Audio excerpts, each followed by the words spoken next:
Hay nako, what do you expect? Hindi naman sanay sa tao yan. All she knows is how to scrub floors.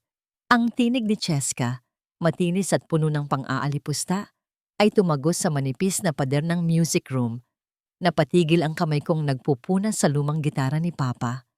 Isang tila yelong lamig ang gumapang mula sa aking batok hanggang sa talampakan. Kahit pa mainit ang gabi. Ang basahang hawak ko ay biglang bumigat at ang amoy ng lumang kahoy at lemon oil na kanina lang ay nagbibigay sa akin ng kapayapaan ay tila biglang naging hangin na sumasakal sa aking lalamunan. Hawak ko ang nag-iisang yaman na ipinamana sa akin ni Papa. Ang kanyang gitarang halos kasintanda ko na ang bawat gasgas ay isang kwento ng mga gabing puyat sa paglikha ng musika. Dito sa sulok ng mansyon ng mga Alcantara, sa maliit na silid na ito, nararamdaman kong kasama ko pa rin siya. Ang bawat paghaplos ko sa makinis na katawan nito ay isang pag-alala sa mga daliri niyang magaspang ngunit magaling. Mga daliring nagturo sa akin kung paano damhin ang bawat nota. Amarisa! Ang sigaw ni Cheska ay pumunit sa katahimikan. Napapikit ako ng mariin. Huminga ako ng malalim. Pilit na ibinabalik sa isang kahon sa loob ng dibdib ko ang sakit na dulot ng kanyang mga salita. At saka lumabas.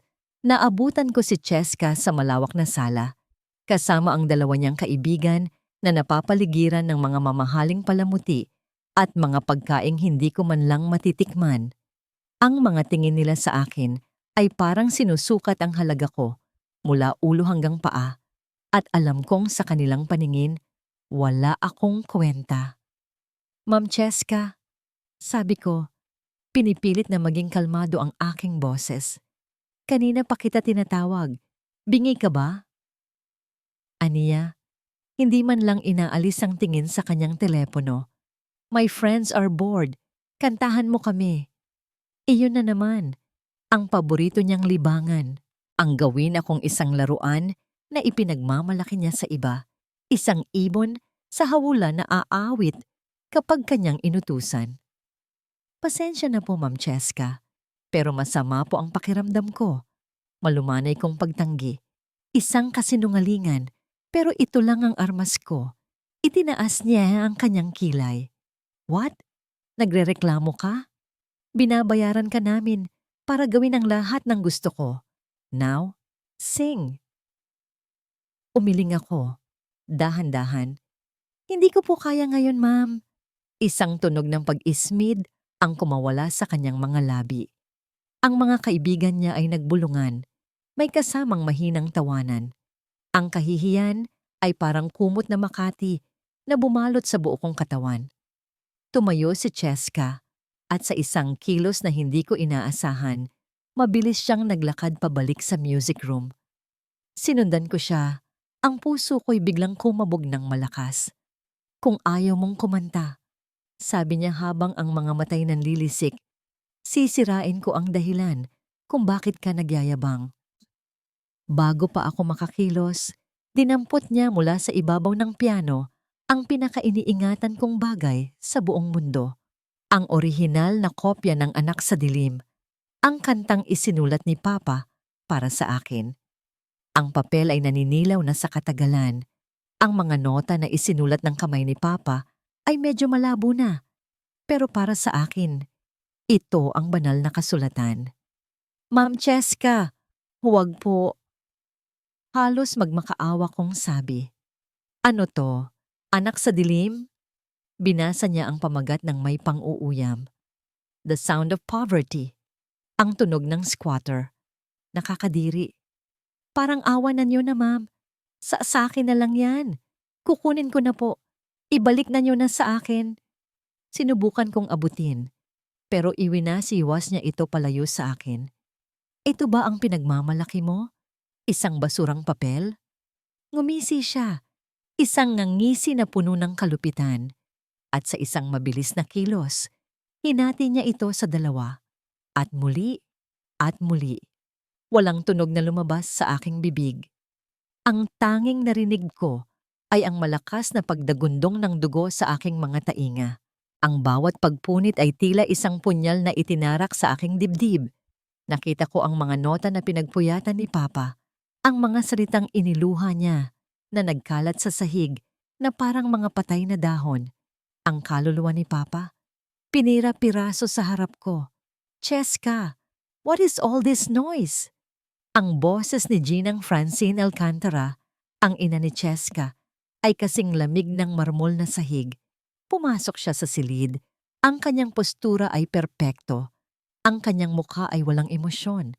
Tumingin siya sa mga piraso ng papel sa sahig, pagkatapos ay sa akin, at pagkatapos ay kay Cheska. Mom, this maid, she was being disrespectful. Mabilis na sumbong ni Cheska. Hindi po totoo yun. Nagsimulang manginig ang boses ko. Sinira niya po. Sinira niya ang kanta ni Papa. Tumingin si Ginang Francine sa akin. Ang kanyang mga mata ay walang awa, walang bakas, ng kahit anong simpatsya. Kalat lang yan, anya sa isang tonong pinal. At sa pamamahay na ito, ang mga katulong ang naglilinis ng kalat, hindi ang gumagawa. Pagkatapos ay bumaling siya sa akin. You are causing my daughter distress. I will not have it. Kunin mo ang mga gamit mo. Umalis ka na ngayon din. Parang isang malakas na sampal ang kanyang mga salita. Pero, saan po ako pupunta? Gabi na po. That is no longer my concern. Sagot niya, bago tumalikod at iwanan kaming dalawa ni Cheska, na ngayon ay may mapagtagumpay na ngiti sa kanyang mga labi. Dalawang security guard ang marahas na humila sa akin palabas. Hindi na ako nanlaban. Manhid na ang buo kong katawan. Habang kinakaladkad nila ako, ang tanging nagawa ko ay yumuko at subukang damputin ang mga pira-pirasong papel. Sa aking pagdaan sa may pintuan ng kusina, nakita ko si Tia Lourdes, ang matandang kasambahay. Nakatayo siya roon, tahimik, pero ang kanyang mga mata ay puno ng galit at awa. Sa isang mabilis na kilos na hindi nakita ng mga gwardiya, yumuko siya at tinulungan akong pulutin ang bawat piraso ng aking nawasak na puso. Isiniksik niya ang mga yon sa aking palad. Ang kanyang mainit na kamay ay marahang tumapik sa akin. Isang kilos ng lihim na pakikiramay, isang malakas na kalabog ang umalingaw-ngaw nang isara ang malaking bakal na tarangkahan sa aking likuran. Kasabay nito ang pagbuhos ng malakas na ulan. Nakatayo ako sa labas ng mansyon, basang-basa. Yakap-yakap sa aking dibdib ang mga basang piraso ng papel. Ang mga ilaw mula sa malaking bahay ay nagmistulang mga bituin mula sa isang mundong hindi kailanman magiging akin. Wala nang natira sa akin. Wala na. Ang mga piraso ng papel sa aking palad ay tila unti-unting natutunaw. Hinahalo ng ulan ang tinta ng mga nota sa aking mga luha. Bawat hakbang palayo sa mansyon ay isang hakbang papalapit sa isang kawalan na hindi ko pa nararanasan. Ang liwanag ng mga poste sa mayayaman na subdibisyon ay unti-unting napalitan ng dilim ng mga eskinita, kung saan ang tanging ilaw ay nagmumula sa mga bukas na pinto ng mga bahay na gawa sa yero at pinagtagpi-tagping kahoy. Ang amoy ng mamahaling pabango ay napalitan ng amoy ng putik at basang lupa. Ang bawat tapak ko sa putikan ay tila humihila sa akin pababa, pabalik sa lugar kung saan ako nagsimula. Naglakad ako ng walang tiyak na patutunguhan. Ang tanging gabay ay ang memorya ng isang tahanang matagal ko nang hindi inuuwian. Nang sa wakas ay marating ko ang aming eskinita, isang panibagong dagok ang sumalubong sa akin. Ang aming munting barong-barong, ang lugar kung saan isinilang ang mga pangarap ni Papa, ay may iba nang nakatira. Isang pamilya na hindi ko kilala ang nasa loob. Ang anino nila ay gumagalaw sa ilalim ng liwanag ng isang solong bombilya. Wala na. Kahit ang anino ng aking kahapon ay tuluyan ng binura. Doon, sa gitna ng daan, sa ilalim ng walang tigil na buhos ng ulan, naramdaman ko ang tunay na kahulugan ng pagiging mag-isa. Amarisa? Hija, ikaw ba yan? Isang pamilyar na boses ang pumunit sa aking pag-iisa. Mula sa isang maliit na bahay sa tapat, lumabas si Aling Nena, ang matandang kapitbahay na laging nag-aabot ng kape kay Papa tuwing umaga. Ang kanyang mukha ay puno ng pag-aalala. Wala akong nagawa kundi ang tumango. Ang aking lalamunan ay tila may malaking batong nakabara. Diyos ko, bata ka. Halika rito. Magkakasakit ka niyan. Lumapit siya. Dala ang isang luma, ngunit malinis na tuwalya. Hinila niya ako papasok sa kanyang maliit, ngunit malinis na tahanan. Anong nangyari sa'yo? Bakit ka basang-basa?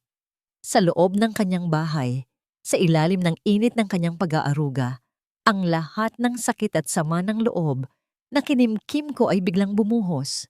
Humagulgol ako. Isang iyak na nagmula pa sa kaibuturan ng aking kaluluwa. Naramdaman ko ang mga braso ni Aling Nena na yumakap sa akin. Hinahayaan lang akong ilabas ang lahat. Pinakain niya ako ng mainit na sopas. Isang simpleng sabaw na may miswa at itlog. Ngunit sa sandaling iyon, ito ang pinakamasarap na pagkaing natikman ko sa buong buhay ko. Pinahiram niya ako ng damit ng kanyang anak na babae. Habang nakaupo ako sa isang sulok ng kanyang bahay, dahan-dahan kong inilatag sa isang maliit na mesa ang mga basang piraso ng Anak sa Dilim. Maingat kong pinaghiwa-hiwalay ang mga ito, sinusubukang isalba ang bawat nota, bawat salita. Para kong binubuo muli ang nawasak kong pagkatao. At sa pagpapatuyo ko sa isa sa mga pinakamaliit na piraso sa gilid, isang sulat kamay ni Papa na hindi ko pa napapansin noon ang lumitaw. Nakasulat sa pinakailalim na bahagi ng papel, sa isang sulok na halos natakpan ng tupi, ang mga salitang, "Para sa aking tala, tala, bituin." Iyon ang tawag niya sa akin noong bata pa ako. Kinabukasan, habang tinutulungan ko si Aling Nena sa pagtitinda, isang bata ang lumapit sa akin. May iniabot siyang isang maliit na susi na nakabalot sa panyo. "Pinabibigay po ni Tia Lourdes, anya." Sabi niya, "Hanapin niyo raw po ang lumang baul ni Mang Leandro sa ilalim ng sahig ng dati niyong bahay." Ang puso ko ay nagsimulang tumibok ng mas mabilis. Isang baul? Anong laman yon? Ang utos ni Tia Lourdes ay isang sinag ng liwanag sa gitna ng aking kadiliman. Nagbigay ito sa akin ng isang bagong layunin, isang bagong pag-asa. Kinagabihan, nang sigurado akong tulog na ang lahat sa aming eskinita, dahan-dahan akong lumabas. Balot ng dilim, bumalik ako sa bahay na dating sa amin. Gamit ang susing ibinigay ni Tia Lourdes, maingat kong binuksan ang trangka sa likuran. Sa loob, ang lahat ay pamilyar ngunit banyaga. Dahan-dahan akong naglakad patungo sa silid kung saan dati natutulog si Papa. Ayon sa sinabi ni Tia Lourdes, naroon daw sa ilalim ng isang maluwag na tabla sa sahig. Kinapa ko ang sahig na kawayan hanggang sa maramdaman ko ang isang tabla na medyo nakaangat. Gamit ang dulo ng susi, sinimulan kong sungkitin ang tabla. Ang mahinang tunog ng pag-angat ng kahoy ay tila isang sigaw sa katahimikan ng gabi. Nanginginig ang aking mga kamay, hindi lang sa takot, kundi sa pananabik. Anong sikreto ang naghihintay sa akin? Nang halos maiangat ko na ang tabla, narinig ko ito, mga yabag, papalapit sa pintuan ng silid. Narinig ko ang pag-uga ng sahig sa bawat yabag na papalapit. Isang malamig na takot ang biglang bumalot sa akin, mas matindi pa sa lamig ng gabing iyon. Walang pag-aalinlangan, isinilid ko ang aking sarili sa ilalim ng lumang papag ni Papa, kasama ang alikabok at mga sapot ng gagamba. Itinulak ko ang maliit na baul sa pinakasulok at ipinikit ko ang aking mga mata. Pinipigilan ang aking paghinga. Bumukas ang pinto. 2 anino ang pumasok sa loob ng silid. "Sabi ko naman sa'yo, wala namang multo rito," sabi ng isang boses ng lalaki na sinundan ng isang malakas na pag-ubo. "Imagination mo lang yan." Ewan ko ba, parang may narinig akong kumakaluskos kanina. Sagot ng isang babae. "Tingnan mo nga sa ilalim ng papag." Nanigas ako. Ang puso ko'y tila gustong kumawala sa aking dibdib. Ito na ang katapusan. Mahuhuli na ako. Ngunit bago pa makayuko ang lalaki, nagsalita muli ang babae. Ay hayaan mo na nga, baka daga lang yan. Halika na, matulog na tayo. Narinig ko ang kanilang mga yabag na papalayo at ang pagsara ng pinto sa kabilang silid. Naghintay pa ako ng ilang minuto. Bawat segundo ay parang isang oras hanggang sa sigurado akong wala ng panganib. Dahan-dahan akong gumapang palabas, bit-bit ang baul na bakal. Hindi ko na ininda ang bigat nito. Ang tanging nasa isip ko ay ang makalayo. Makatakas kasama ang huling piraso ng buhay ni Papa sa kaligtasan ng munting tahanan ni Aling Nena. Sa liwanag ng isang nangangatog na kandila, binuksan ko ang baul. Ang alatiit ng kinakalawang na bisagra ay tila isang tinig mula sa nakaraan. Ang amoy ng lumang papel, alikabok, at natuyong dahon ng sampagwita ang sumalubong sa akin. Walang ginto o anumang kayamanan sa loob. Ang laman nito ay higit pa roon. Isang makapal na kwaderno na nababalutan ng itim na balat. Ilang mga litratong kupas na. At sa isang sulok, isang kislap ng metal. Isang maliit na panuklay na hugis bituin. Ang paborito kong gamitin noong bata pa ako. Kinuha ko ito. Malamig ang metal sa aking palad, ngunit ang alaala ay mainit. Tila nakikita ko ang mga kamay ni Papa na maingat na isinusuot ito sa aking buhok habang sinasabi, "Ikaw ang pinakamaliwanag na tala sa aking langit, anak." Sunod kong kinuha ang mga litrato. Karamihan ay mga larawan ko noong bata pa ako, mga larawan ni Papa na tumutugtog ng gitara. Ngunit isang litrato ang nakakuha ng aking pansin. Si Papa, mas bata pa, nakangiti ng napakatamis, at sa tabi niya, isang babaeng hindi ko kilala. Napakaganda niya. May mahabang buhok at mga matang tila may sariling liwanag. Ngunit may isang bagay sa kanyang ngiti, sa hugis ng kanyang muka, na hindi maalis sa aking isipan. Isang pamilyar na kislap na hindi ko matukoy kung saan ko nakita. Binaliktad ko ang litrato. May nakasulat sa likod nito, sa sulat kamay ni Papa. L at F, pangarap sa ilalim ng puno ng mangga. L. Leandro. F. Sino si F? Ang huling kinuha ko ay ang kwaderno, ang kanyang talaarawan. Nanginginig ang aking mga kamay nang buksan ko ito sa unang pahina. Ang sulat ni Papa ay pamilyar at malinis. Bawat letra ay puno ng damdamin. ika-10 ng Hunyo, nakita ko siyang muli kanina. Si Francine. Ang sabi ng kanyang mga magulang, hindi na raw kami pwedeng magkita. Isa lang daw akong hamak na musikero, hindi karapat-dapat sa isang alkantara. Pero paano ko sasabihin sa kanila na ang puso ko ay matagal nang hindi sa akin? Paano ko ipapaliwanag na sa bawat pagtipa ko ng gitara, ang pangalan niya ang himig na lumalabas?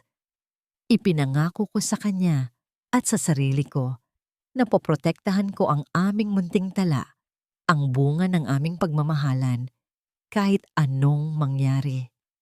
Francine, ang pangalan ay parang kidlat na tumama sa aking kamalayan. Paulit-ulit itong umikot sa aking isipan. Hindi maaari. Isang malupit na pagkakataon lamang, nilipat ko ang pahina. Ang aking mga mata ay mabilis na naghahanap ng iba pang mga kasagutan. At doon, sa isang pahina na may bakas ng tuyong luha, natagpuan ko ito. 5 ng Setyembre, ipinanganak na ang aking tala. Ang aking munting Amarilis, kamukhang-kamukha niya si Francine. Ang kanyang mga mata, ang kanyang ilong. Paano ko siya itatago sa mundong ito? Paano ko siya poprotektahan mula sa pamilyang tumalikod sa kanya? Nabitawan ko ang tala-arawan. Ang mga salitang kamukhang-kamukha niya si Francine ay umalingaw-ngaw sa aking isipan. Paulit-ulit na parang isang sirang plaka. Napatingin ako sa aking refleksyon sa isang basong tubig sa mesa. Ang aking mga mata, ang aking ilong, ang babae sa litrato, ang pangalang Francine, ang babaeng nagpalayas sa akin. Hindi maari. Hindi ako makagalaw. Ang talaarawan ni Papa ay nakabukas pa rin sa sahig. Ang mga salita ay tila sumasayaw sa aking paningin sa ilalim ng nangangatog na liwanag ng kandila. Francine. Ang pangalan ay isang laso na dahan-dahang gumagapang sa aking mga ugat. Ang babaeng walang awang nagpalayas sa akin. Ang ina ng babaeng pumunit sa kaluluwa ng aking ama. Siya ang babaeng minahal ni Papa. Ang katahimikan sa loob ng munting bahay ay tila mas nakakabingi kaysa sa anumang sigaw. Naramdaman ko ang paglapit ni Aling Nena. Yumuko siya at marahang isinara ang talaarawan na parang isinasara ang isang kabanata na hindi na dapat pang buksan. Hija, malumanay niyang sabi. Ang kanyang boses ay puno ng habag. Hindi ako sumagot. Dahan-dahan kong kinuha ang litrato ni Papa at ng babaeng may pamilyar na ngiti. Nanginginig ang aking mga kamay habang iniabot ko ito sa kanya. Sino po siya, Aling Nena? Pakisabi po sa akin ang totoo. Kinuha ito ni Aling Nena. Isang malalim na buntong hininga ang kumawala sa kanya habang tinititigan ang larawan. Isang anino ng kalungkutan ang dumaan sa kanyang mga mata. Matagal na panahon na rin mula nang huli kong makita ang litratong to. Bulong niya. Itinuro niya ang babae sa tabi ni Papa. Siya si Francine. Noong hindi pa siya si Ginang Alcantara. Noong siya pa ay isang dalagang nangangarap kasama ang iyong ama sa ilalim ng puno ng mangga sa dulo ng ating eskinita. Ang bawat salita niya ay isang kumpirmasyon, isang pako na ibinabaon sa aking dibdib. Magkababata sila. Pagpapatuloy ni Aling Nena, ang kanyang tingin ay nasa malayo. Inaalala ang nakaraan. Pero si Francine, mula siya sa pamilyang may kaya. Ang papa mo naman, alam mo na, isang simpleng musikero lang. Ipinagbawal ang pag-iibigan nila. Pero hindi mo mapipigilan ang agos ng tubig, hindi ba? Patago silang nagkikita, puno ng pangarap, puno ng pag-ibig. Habang nagsasalita siya, ang lahat ay unti-unting nagiging malinaw. Ang mga piraso ng palaisipan ay nagsisimulang magkabit-kabit sa aking isipan. Ang mukha sa litrato, ito nga ang mas batang bersyon ni Ginang Francine. Ang parehong mga mata, ngunit noon, puno ito ng pangarap, hindi ng yelo. Ang parehong labi, ngunit noon, nakangiti ito ng may pagmamahal, hindi ng may pang-uuyam. Ang babaeng nag-utos na itapon ako palabas sa gitna ng ulan. Ang babaeng tinawag na kalat, ang obra maestra ng lalaking minsan niyang minahal. Isang apoy ang nagsimulang mag-alab sa loob ko. Hindi ito init ng lagnat, kundi init ng galit. Isang galit na matagal kong itinago at winaksi.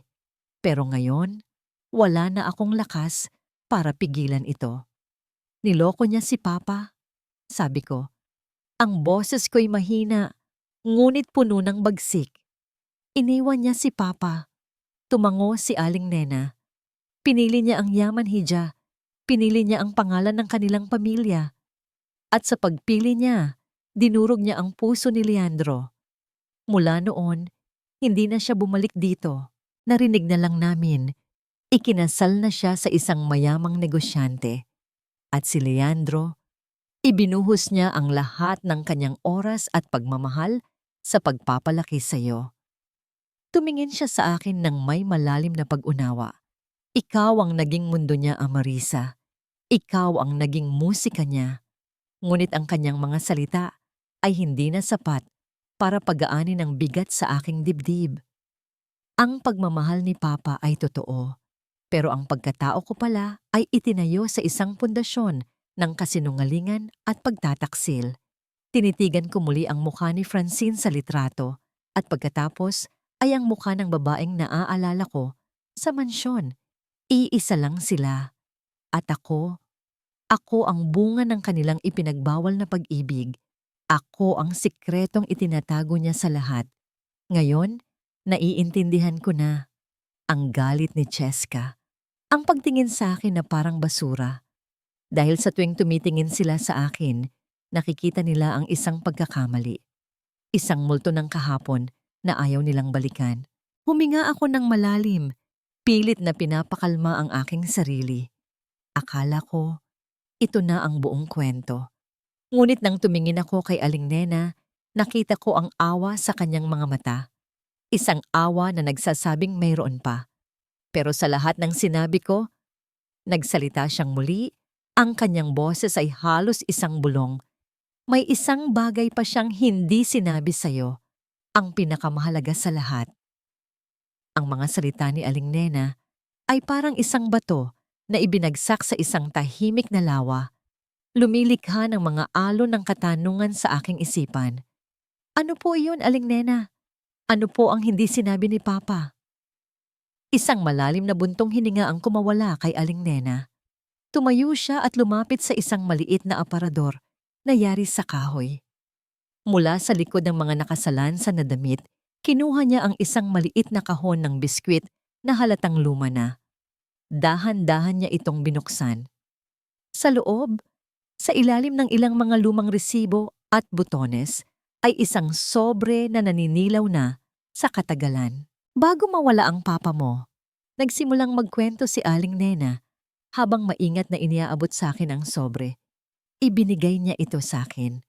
Ang sabi niya, kung sakaling may mangyari sa kanya at kung sakaling dumating ang araw na handa ka nang malaman ng lahat, ibigay ko raw ito sa'yo. Sinubukan kong ibigay ito sa'yo noong libing niya, pero hindi ko kaya. Masyado ka pang bata, masyado pang sariwa ang sugat. Nanginginig ang aking mga kamay habang tinatanggap ang sulat.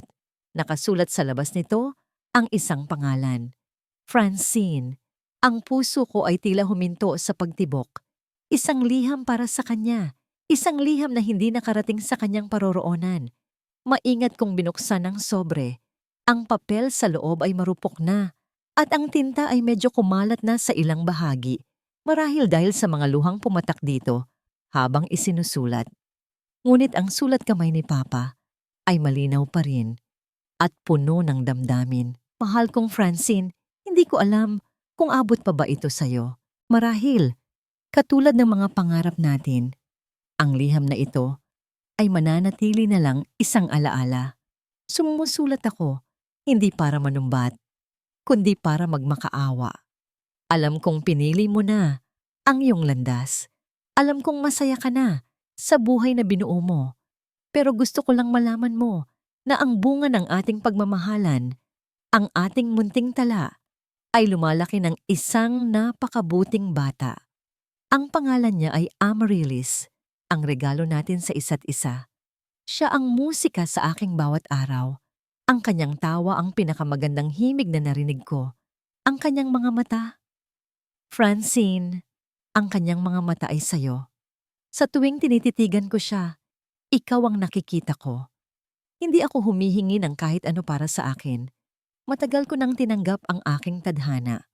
Ang tanging hinihiling ko lang para sa kanya. Maaari mo ba siyang makita? Kahit isang beses lang? Hayaan mo lang siyang masilayan ng kanyang ina. Kahit mula sa malayo. Hayaan mo lang siyang maramdaman, kahit sa isang saglit, ang pagmamahal na ipinagkait sa kanya ng mundo. Nagmamahal? Palagi. Leandro. Nabitawan ko ang sulat. Ang hangin sa aking baga ay tila naubos lahat. Hindi. Hindi lang pala ako anak sa pagkakasala. Ako si Amaryllis, ang regalong itinapon, ang musikang ayaw niyang pakinggan, ang anak na ipinagkait niyang makita. Ang sakit ay napakabigat, napakatindi, na halos hindi ko na ito maramdaman. Para akong isang manhid na piraso ng kahoy. Ang lahat ng pagod, lahat ng sakripisyo, lahat ng pagtitiis na ginawa ko sa loob ng mansyon na yon, ginawa ko pala yon para sa babaeng tumalikod sa akin bago pa man ako isilang. Ang apoy ng galit na kaninay, nagsisimula palang mag-alab sa aking dibdib, ay biglang naging isang nagngangalit na impyerno. Hindi na ito galit para sa aking sarili. Ito ay galit para kay Papa, para sa lalaking nag-alay ng buong buhay niya para itaguyod ang anak ng babaeng dumurog sa kanyang puso. Para sa lalaking namatay na daladala ang pangarap na masilayan man lang ng ina ang kanyang anak. Pinulot ko ang sulat. Tinitigan ko ang pangalan ni Francine at pagkatapos ay ang litrato niya. Ang babaeng may dalawang mukha. Ang ina na naging halimaw. Tumayo ako. Isang bagong lakas, isang bagong determinasyon ang dumaloy sa aking mga ugat. Tapos na ang pagiging amarisa na laging yumuyuko. Tapos na ang pagiging biktima. Tumingin ako kay Aling Nena. Ang aking mga mata ay tuyo, ngunit nagliliyab. Kailangan niyang malaman na nabuhay ako. Sabi ko, ang boses ko'y kalmado, ngunit matigas na parang bakal. Kailangan niyang basahin ang sulat na ito. Kailangan niyang harapin ang sarili niyang multo. Kinabukasan, hindi na ang uniforme ng isang katulong ang isinuot ko. Suot ko ang pinakamatinong damit na ipinahiram sa akin ng anak ni Aling Nena. Isang simpleng puting bestida na lumana ngunit malinis. Inayos ko ang aking sarili sa harap ng isang basag na salamin. Ang babaeng nakatingin pabalik sa akin ay hindi na ang amarisa na puno ng takot. Ang kanyang mga mata ay may bagong apoy. Sa aking bulsa, nakatago ang dalawang bagay. Ang litrato ni na Papa at Francine at ang liham na hindi na ipadala. Ito ang aking mga sandata. Ito ang aking katotohanan. Ang paglalakbay pabalik sa subdivision ng mga Alcantara ay ibang-iba na ngayon. Hindi na ako naglalakad na nakayuko. Bawat hakbang ko ay may bigat, may layunin. Ang mga malalaking bahay ay hindi na nakakasilaw. Ang mga matataas na bakod ay hindi na nakakatakot. Para sa akin na ngayon, ang lahat ng ito ay isang malaking entablado lamang para sa isang kasinungalingan. Nang marating ko ang tarangkahan ng mansyon, hinarang ako ng security guard. "Bawal na po kayo rito," sabi niya, ngunit wala nang pang-aalipusta sa kanyang boses. Marahil ay nakita niya ang pagbabago sa aking tindig. Hindi ako nakipagtalo. Tumayo lang ako roon, sa labas ng gate, at naghintay. Alam kong may lalabas at may papasok din, Sok. At hindi nga ako nagkamali. Pagkalipas ng ilang minuto, bumukas ang gate para palabasin ang isang delivery van. Iyon ang pagkakataon ko. Mabilis akong pumasok bago pa man ako mapansin ng gwardiya. Nang makapasok sa bakuran, hindi ako nagtago. Naglakad ako ng diretso patungo sa pintuan ng kusina, ang daan na kabisado ng aking mga paa. Naabutan ko si Tia Lourdes na nag-aayos ng mga bulaklak sa isang florera. Nang makita niya ako, isang gulat ang gumuhit sa kanyang mukha na agad na palitan ng pag-aalala. "Amarisa, anong ginagawa mo rito? Delikado." Ngumiti ako sa kanya, isang maliit at mapait na ngiti. "Kailangan ko lang pong tapusin ang isang bagay, Tia." Hindi ko na hinintay ang kanyang sagot. Mula sa kanyang mga mata, nakita ko ang isang lihim na pag-unawa, isang tahimik na pagsuporta. Nilagpasan ko siya at nagtuloy-tuloy sa loob ng bahay. Ang bawat hakbang sa makintab na sahig ay isang pagsuway sa lahat ng kanilang mga patakaran. Dumaan ako sa sala. Nakita ko si Cheska na nakaupo sa sofa, nagbabasa ng isang fashion magazine. Nang mapansin niya ako, nanlaki ang kanyang mga mata sa gulat at galit. "You! How dare you come back here? Guard! Guard!" Hindi ko siya pinansin. Ang aking mga mata ay nakatuon lamang sa isang direksyon, ang pintuan ng opisina ni Ginang Francine sa dulo ng pasilyo. Narinig ko ang pagmamadaling yabag ni Cheska sa aking likuran, ang kanyang mga sigaw na puno ng pagbabanta. Ngunit para sa akin, ang lahat ng yon ay ingay na lamang na walang kahulugan. Binuksan ko ang pinto ng opisina nang hindi kumakatok. Naabutan ko si Ginang Francine na nakaupo sa kanyang malaking mesa na gawa sa mahogany, abala sa pagpirma ng mga dokumento. Nang itaas niya ang kanyang paningin at makita ako, isang malamig at mapanganib na kislap ang dumaan sa kanyang mga mata. "Sino ang nagpapasok sa'yo?" Tanong niya. Ang boses niya ay tila yelo. Walang nagpapasok sa akin. Sagot ko. Ang aking boses ay kalmado at matatag. Isinara ko ang pinto sa aking likuran na nag-iwan kay Cheska na galit na kumakatok mula sa labas. Dahan-dahan akong lumapit sa kanyang mesa. Bawat hakbang ay isang pagtapak sa nakaraan. Bawat paghinga ay isang paghahanda para sa katotohanan. Kinuha ko mula sa aking bulsa ang kupas na litrato at ang naninilaw na liham. Maingat kong inilapag ang mga ito sa ibabaw ng kanyang mga importanteng papeles sa pagitan ng kanyang mamahaling pluma at leather-bound na planner. Tumingin siya sa dalawang bagay na yon. Sa isang saglit, isang emosyon ang dumaan sa kanyang mukha. Isang bagay na hindi ko pa nakikita dati. Isang pagkabigla, isang anino ng takot. Ngunit kasing bilis ng pagdating nito, nawala rin ito at napalitan ng dati niyang malamig na maskara. Itinaas niya ang kanyang tingin sa akin. Ano ang kahulugan nito? Huminga ako ng malalim. Tinitigan ko siya ng diretso sa kanyang mga mata. Mga matang minana ko mula sa kanya.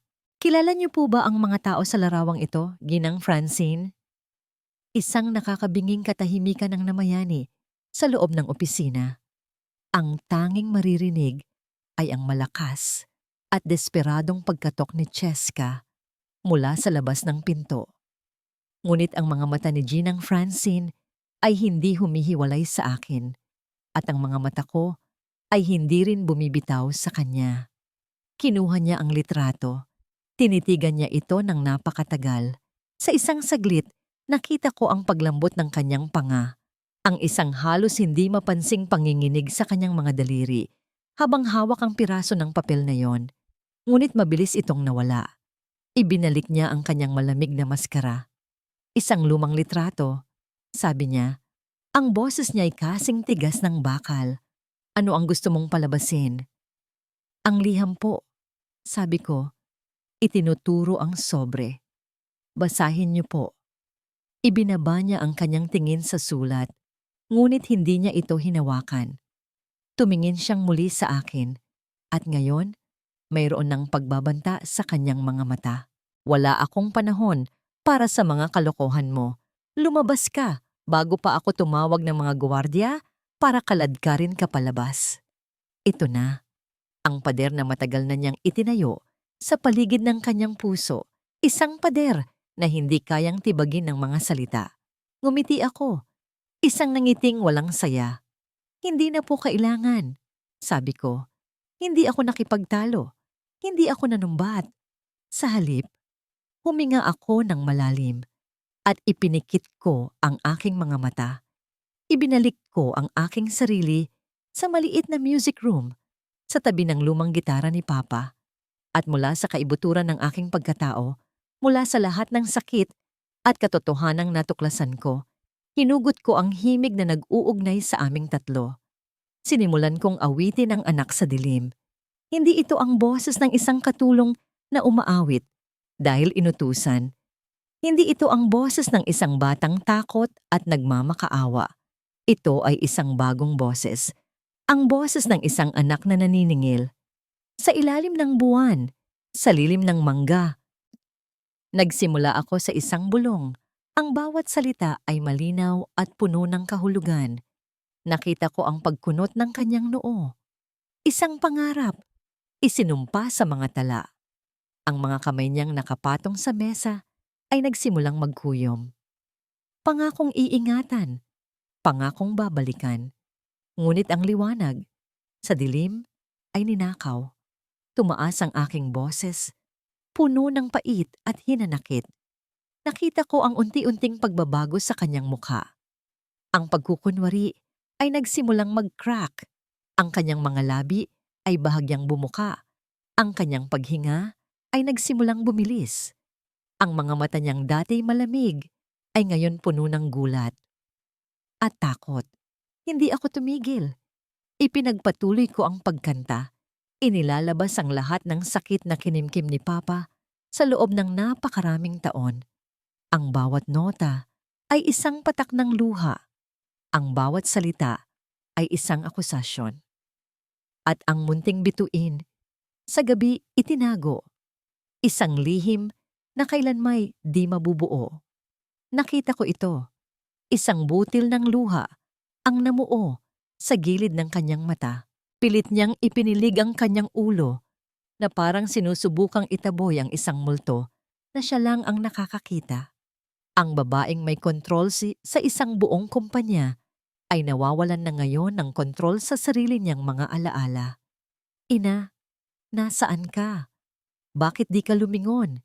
Ang iyong Amarilis, sa'yo'y naghihintay noon. Sa pagbanggit ko ng pangalang iyon, ang huling hibla ng kanyang pagpipigil ay tuluyang naputol. Isang tunog ng sakit ang kumawala sa kanyang lalamunan. Ang kanyang mga kamay ay nagsimulang manginig nang hindi mapigilan. Ang litrato at ang sulat sa kanyang mesa ay tila naging mga multo na may sariling buhay. Hindi niya na kaya. Hindi na niya kayang marinig ang katotohanan na isinasampal sa kanya ng sarili niyang kundiman. Tumigil ka! Ang sigaw niya ay hindi sigaw ng isang amo sa kanyang utusan. Ito ay ang sigaw ng isang kaluluwang nasasaktan. Isang sigaw na puno ng pagsisisi, pagtanggi, at sakit na matagal na niyang ibinaon sa limot. Tumayo siya. Ang kanyang mga kamay ay nanginginig habang nakatukod sa mesa. Ang kanyang muka ay basang-basa na ng luha. Ang sigaw ni Ginang Francine ay umalingaw-ngaw sa loob ng opisina at pagkatapos ay isang mabigat na katahimikan ang muling bumalot sa amin. Ang pagkatok ni Cheska sa labas ay biglang tumigil. Marahil ay nabigla rin sa narinig. Nakatayo lang ako roon. Ang huling nota ng kanta ay nakabitin pa rin sa hangin. Humihingal siya. Nakatitig sa akin na parang isang multo. Ang maskara na buong buhay niyang isinuot ay tuluyan ng gumuho. At sa unang pagkakataon, nakita ko ang babae sa likod nito. Isang babaeng puno ng takot at pagsisisi. Dahan-dahan siyang lumakad paikot sa kanyang mesa. Bawat hakbang ay tila napakabigat. Lumapit siya sa pinto at ikinandado ito. Pagkatapos ay humarap siya sa akin. Ang kanyang buong pagkatao ay tila nabawasan ng 20 taon. Wala na ang makapangyarihang CEO. Ang kaharap ko ngayon ay si Francine, ang dalagang minahal ni Leandro. Paano? Tanong niya. Ang kanyang boses ay basag at halos hindi marinig. Ang sabi nila, ang sabi ng pamilya ko, wala na. Hindi ako nawala. Sagot ko. Ang boses ko'y kalmado ngunit may diin. Itinago niya ako. Inalagaan niya ako. Minahal niya ako. Umiling-iling siya. Ang mga luha ay patuloy na dumadaloy sa kanyang mga pisngi. Hindi ito maaari. Ngunit nangyari, sabi ko. At alam niyo yan. Sa tuwing tumitingin kayo sa akin, alam kong nakikita niyo siya. Kaya galit na galit kayo sa akin. Isang hikbi ang kumawala sa kanya. Isang tunog na puno ng sakit. Oo, ito na. Ang pag-amin. Ang pagguho ng mga pader na matagal niyang itinayo. Patawarin mo ako, anak. Bulong niya. Ang mga salita ay tila bumabasag sa kanyang lalamunan. Patawad. Sa sandaling iyon, isang bahagi sa akin ang naawang tumingin sa kanya. Ang ina na hindi ko kailanman nakilala, umiiyak sa harap ko. Ngunit ang sugat na nilikha niya ay napakalalim. Ang alaala ng pagtapak niya sa alaala ni Papa ay napakasariwa pa.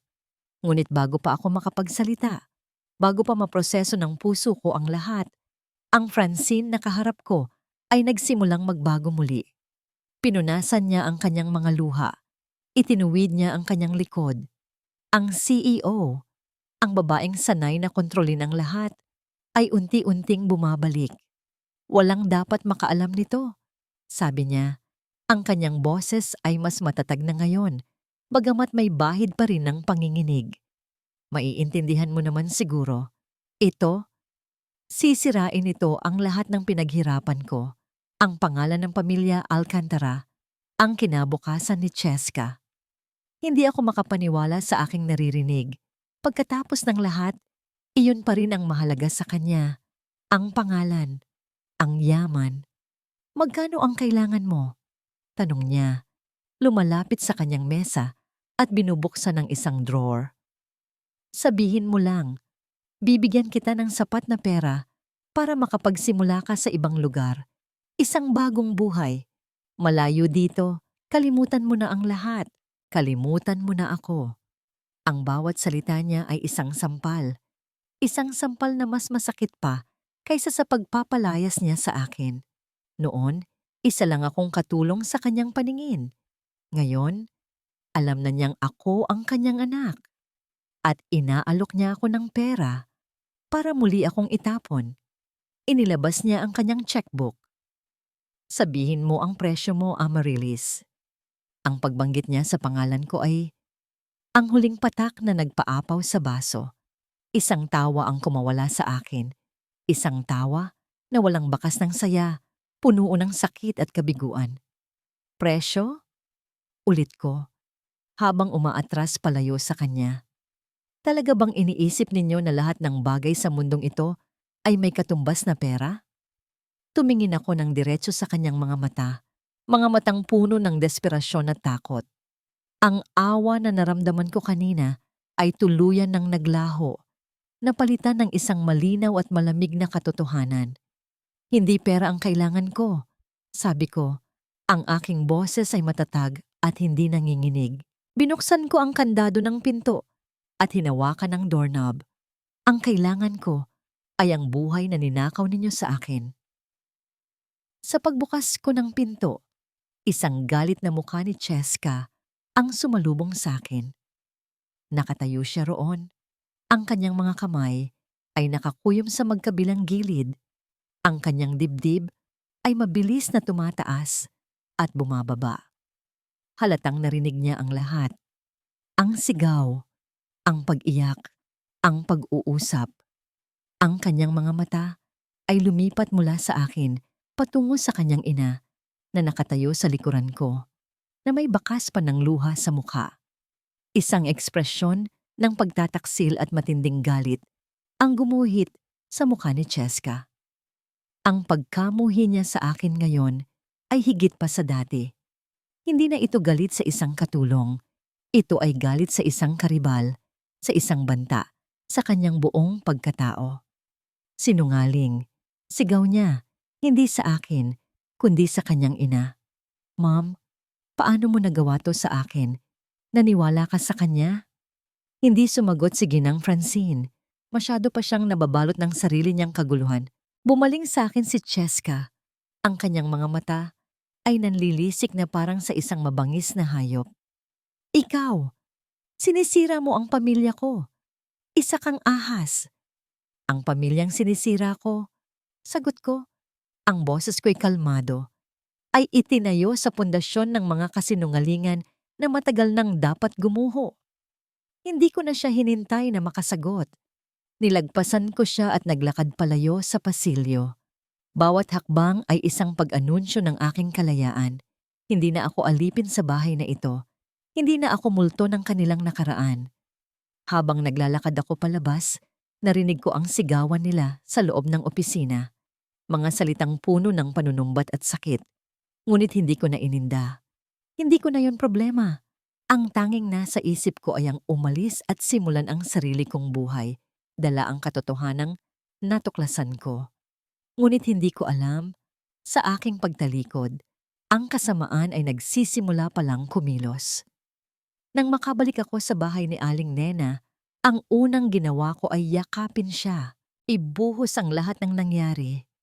Ang sakit, ang pag-amin, ang mas masakit na pagtataboy. Hinaplos niya ang aking likod at sinabing, magiging maayos din ang lahat, anak. Sa sandaling iyon, naniwala ako. Akala ko, tapos na ang pinakamasamang bahagi. Ngunit kinagabihan, habang pinaplano ko ang susunod kong hakbang, marahil ay maghanap ng trabaho sa isang maliit na restaurant para makaipon, isang tawag ang dumating. Isang tawag mula sa ospital kung saan nakakonfine ang aking kapatid na si Bunso. Hello, si Amarisa Soltero po ba ito? Tanong ng isang boses sa kabilang linya. Opo, ako nga po. Sagot ko. Isang kaba ang biglang gumapang sa aking dibdib. Miss Soltero, tumatawag po kami mula sa billing department.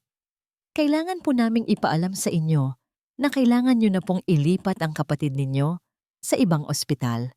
Mayroon pong tumawag kanina, isang ginang Alcantara, at sinabing hindi na raw po nila sasagutin ang mga gastusin sa ospital. Ang telepono ay tila naging isang blok ng yelo sa aking kamay. Ano po? Sigurado po ba kayo? Opo, ma'am. At yun po ang dahilan kung bakit hindi pa namin ma-schedule ang operasyon ng kapatid ninyo. Pasensya na po, pero kailangan nyo siyang mailipat sa lalong madaling panahon. Halos mabitawan ko ang telepono.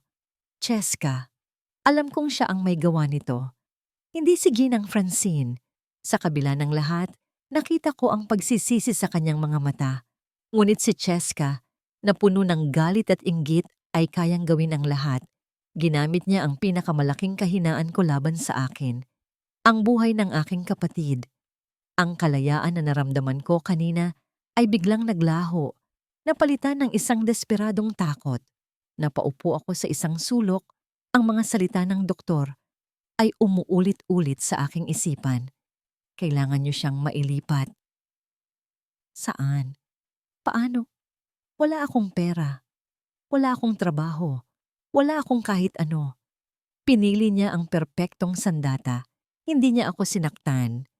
Hindi niya ako sinigawan. Sa isang tawag lang sa telepono, ibinalik niya ako sa hawla. Isang hawla na mas masikip at mas masakit kaysa dati. Nakatitig ako sa kawalan. Ngayon, kailangan kong mamili. Ang laban para sa aking pagkatao at sa hustisya para kay Papa o ang buhay ng nag-iisang pamilya na natitira sa akin. Ang buong gabi ay ginugol ko sa pag-upo sa isang sulok, yakap ang aking mga tuhod, nakatitig sa kawalan. Ang bawat pag-asa na nagsimulang sumibol sa aking puso ay tila nilunod ng isang malaking alon ng kawalan ng pag-asa. Si Bunso. Ang kanyang muka ang tanging nakikita ko sa dilim. Ang kanyang mahinang paghinga, ang kanyang pangarap na makapaglaro sa labas. Lahat ng yon ay nakasalalay ngayon sa isang desisyon na hindi ko kayang gawin. Kinabukasan, walang tulog at may mabigat na puso, gumawa ako ng isang desisyon. Isinantabi ko ang aking galit, ang aking pride. Lulunukin ko ang lahat para kay Bunso. Babalik ako sa mansyon. Magmamakaawa ako. Kung kailangan kong lumuhod, luluhod ako. Ngunit bago pa ako makaalis, isang hindi inaasahang bisita ang dumating sa munting bahay ni Aling Nena. Isang lalaking nakasuot ng mamahaling suit, mukhang naliligaw sa aming eskinita. Hinahanap ko si Amarisa Soltero, sabi ng lalaki. Nang ipakilala ko ang aking sarili, iniabot niya sa akin ang isang business card. Ako si Rafael Inigo Alcantara, sabi niya. Ang kapatid ni Ginang Francine, ang tiyuhin na hindi ko kilala. Gusto kitang makausap. Sa loob ng mansyon, isang bagyo ang nagaganap. Nakarating kay Ginang Francine ang ginawa ni Cheska. Sa unang pagkakataon, sa buong buhay niya, sinampal niya ang kanyang pinalayaw na anak. Hayop ka! Wala kang puso! Sigaw niya, ang kanyang boses ay basag sa galit at kabiguan.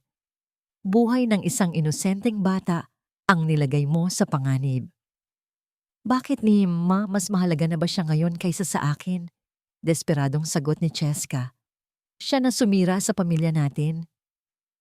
Ang sigawan na yon ang nagtulak kay Rafael na gawin ang isang bagay na matagal na niyang dapat ginawa.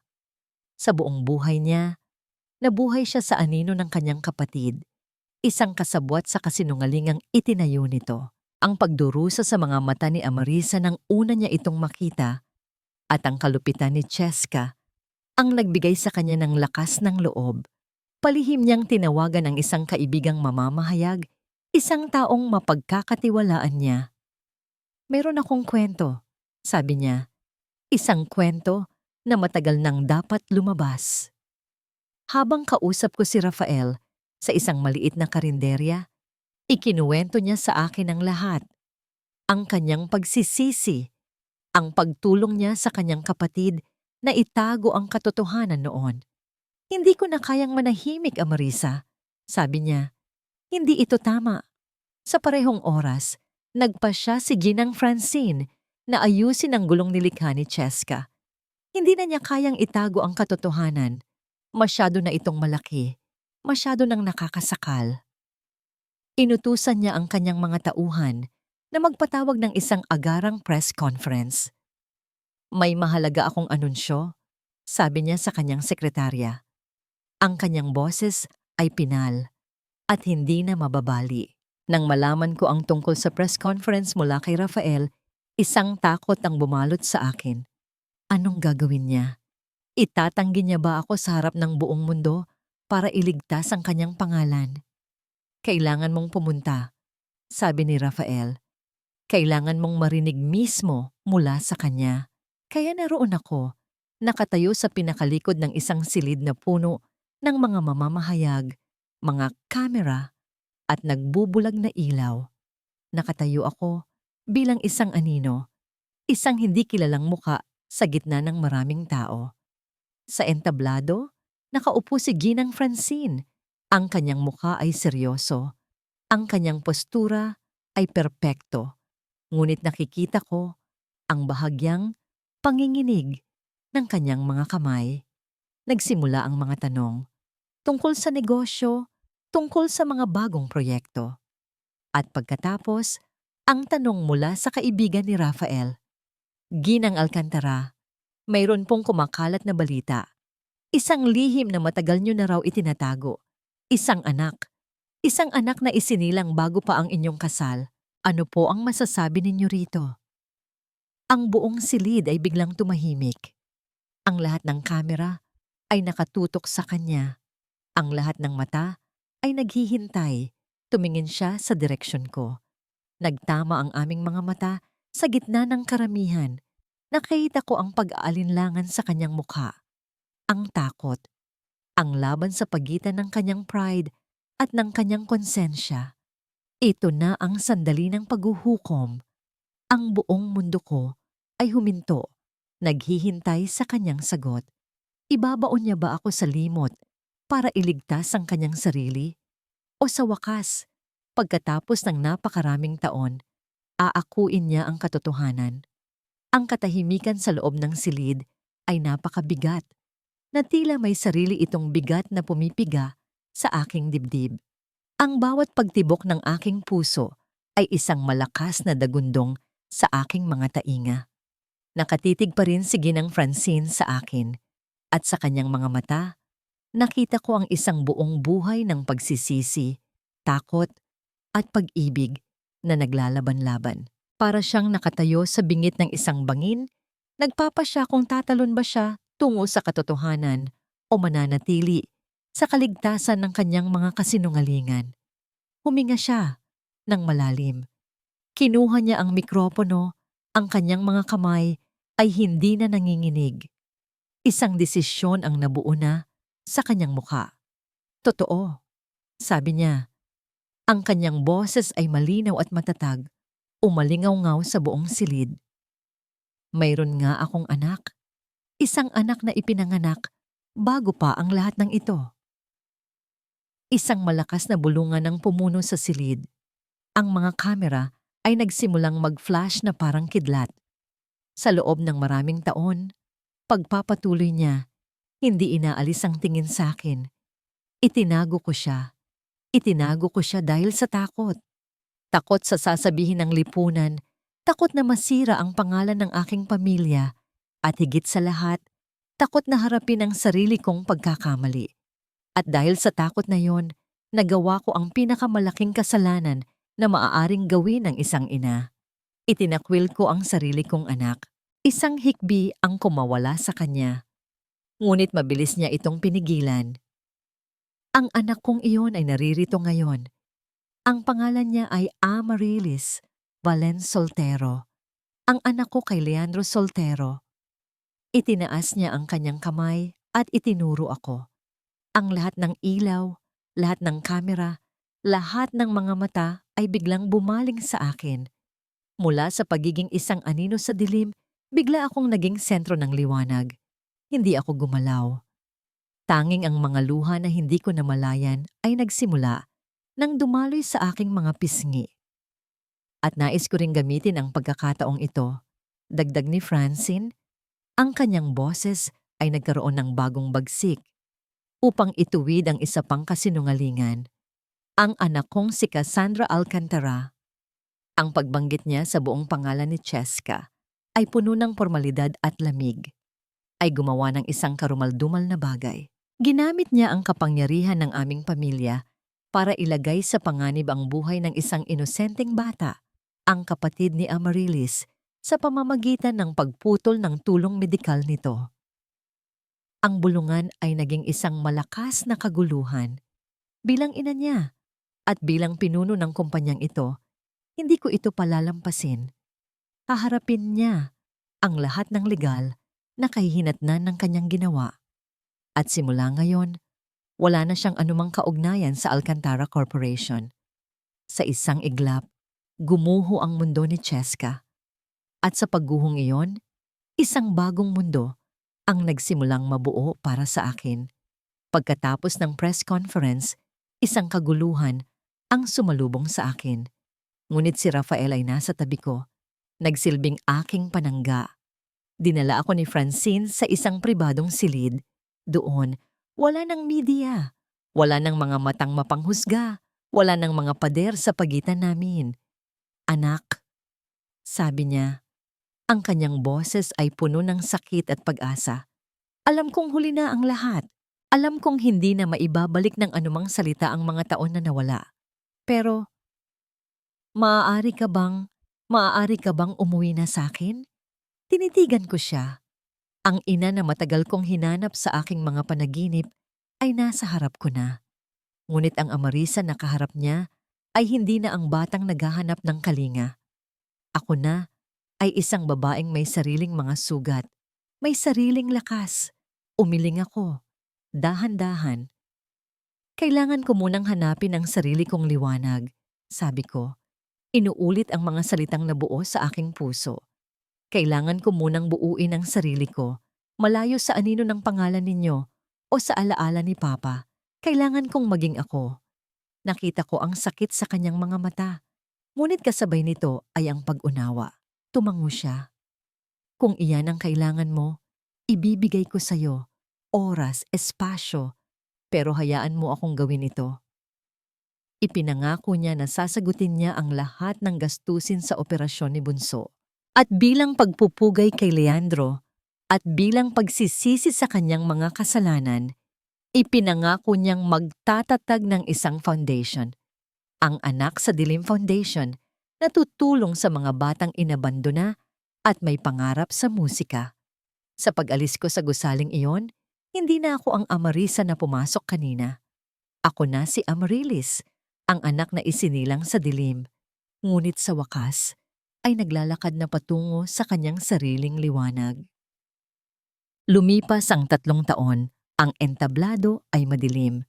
Ang tanging maririnig ay ang bulungan ng libu-libong taong sabik na naghihintay. Pagkatapos, isang sinag ng puting ilaw ang tumutok sa gitna. Sa isang babaeng nakatayo, hawak ang isang mikropono. Suot niya ay isang simpleng puting bestida at sa kanyang buhok ay may isang maliit na panuklay na hugis bituin. Nang magsimula ang himig mula sa piano, isang pamilyar na kundiman, tumahimik ang lahat. At nang magsimula siyang umawit, ang kanyang boses ay pumuno sa bawat sulok ng concert hall. Isang boses na hindi lang maganda, kundi puno ng kwento, ng sakit, ng pagbangon at ng pag-asa. Ako iyon. Hindi na ako si Amarisa na katulong o si Amaryllis na nawawalang anak. Ako na si Amaryllis Soltero, isang mga awit. Ang bawat kanta ko ay isang piraso ng aking buhay, isang himig para sa mga taong tulad ko ay natutong hanapin ang liwanag sa gitna ng dilim. Matagumpay ang naging operasyon ni Bunso. Ngayon, isa na siyang masiglang binatilyo na malayang tumatakbo at naglalaro. Laging nanonood sa bawat konsyerto ko mula sa backstage. Si Aling Nena ay kasama na namin. Hindi na nagtitinda sa eskinita, kundi namamahala sa aming munting tahanan na puno ng tawa at musika. Si Cheska, pagkatapos harapin ang kaso at ang kahihiyan, ay nawala na lang na parang bula. Ang huling balita ko sa kanya, namumuhay siya ng simple sa probinsya. Malayo sa karangyaan na dati niyang inakala ay ang lahat sa mundo. Natutunan niya ang kanyang leksyon sa pinakamapait na paraan. At si Francine, ang aking ina. Hindi kami nakatira sa iisang bubong. Hindi naging perpekto ang aming relasyon. May mga sugat na hindi na kailanman lubusang maghihilom. Ngunit natutunan namin ang isang bagay na mas mahalaga, ang magpatawad. Nasa audience siya ngayong gabi sa isang upuan sa harapan, kasama si Tito Rafael. Hindi siya ang makapangyarihang CEO, kundi isang ina na buong pagmamalaking pinapanood ang kanyang anak. Siya ang pinakamalaking supporter ng Anak sa Dilim Foundation at magkasama naming pinapatakbo ito. Tinutulungan ang daan-daang bata na abutin ang kanilang mga pangarap. Ang pagpapatawad ay hindi nangangahulugang paglimot sa nakaraan. Ito ay ang pagtanggap dito at ang pagpiling sumulat ng isang bagong kabanata ng magkasama. Nahanap ko na ba ang kapayapaan? Oo, ang kapayapaan ay hindi pala ang kawalan ng problema. Ito ay ang kakayahang harapin ang mga ito nang may tapang sa puso at isang awit sa iyong mga labi. Tinapos ko ang aking huling kanta, Ang Anak sa Dilim. Ngunit ngayon, habang inaawit ko ito, hindi na ito isang kundiman ng kalungkutan. Ang mga nota ay puno na ng pasasalamat. Ang mga salita ay puno na ng pag-asa. Hindi na ito ang kwento ng isang batang itinago sa dilim. Ito na ang himig ng isang babaeng natagpuan ang kanyang sariling liwanag. Sa pagtatapos ng kanta, ang buong hall ay napuno ng malakas na palakpakan. Yumuko ako, at sa aking pag-angat, isang nangiti ang sumilay sa aking mga labi. Sa ilalim ng libu-libong ilaw, sa wakas, nahanap ko na ang aking tahanan. Sa ilalim ng libu-libong ilaw, sa wakas, nahanap ko na ang aking tahanan. At dito nagtatapos ang kwento ni Amarilis Valensoltero. Aking pinakamamahal na tagapakinig, salamat. Mula sa kaibuturan ng aking puso, maraming salamat sa iyong pagsama sa paglalakbay ni Amarilis. Habang isinusulat ko ang kwentong ito, ilang beses ding nadurog ang aking puso. Lalo na sa eksenang pinunit ang huling alaala ng kanyang ama. Sa sandaling iyon, ramdam na ramdam ko ang pagguho ng kanyang mundo. Ang kwentong ito ay hango sa libu-libong kwento ng tahimik na sakripisyo na ating naririnig sa araw-araw. Ito ay para sa bawat babae na ginawang lakas ang sakit na kanyang pinagdaanan.